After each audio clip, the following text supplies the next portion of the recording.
8 ঘন্টা কাজের দাবিতে শুরু হয়েছিল এক ঐতিহাসিক আন্দোলন। সেই আন্দোলনের পথ ধরেই জন্ম নিয়েছিল মে দিবস, যা আজ আন্তর্জাতিক শ্রমিক দিবস নামে সারা বিশ্বে পালিত হয়। শ্রমজীবী মানুষের অধিকার, মর্যাদা ও ন্যায্য দাবির প্রতীক এই দিনটি শুধু একটি তারিখ নয়, এটি সংগ্রামের এক উজ্জ্বল ইতিহাস।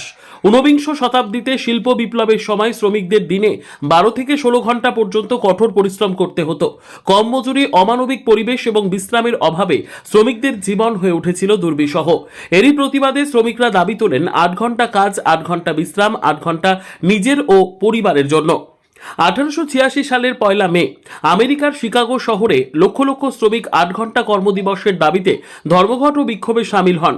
আন্দোলনের কয়েকদিন পর হে মার্কেটে স্কোয়ারে সংঘর্ষে বহু মানুষ প্রাণ হারান। সেই আত্মত্যাগ শ্রমিক আন্দোলনের ইতিহাসে নতুন অধ্যায় রচনা করে।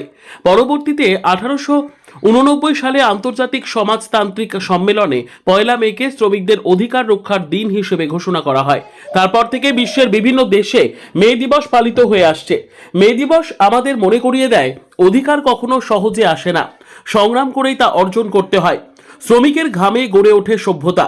তাই শ্রমিকের সম্মান রক্ষা করা মানে মানবতার সম্মান রক্ষা করা। আজও মে দিবস সেই ঐক্য, অধিকার ও মর্যাদার অনুপ্রেরণা হয়ে আছে।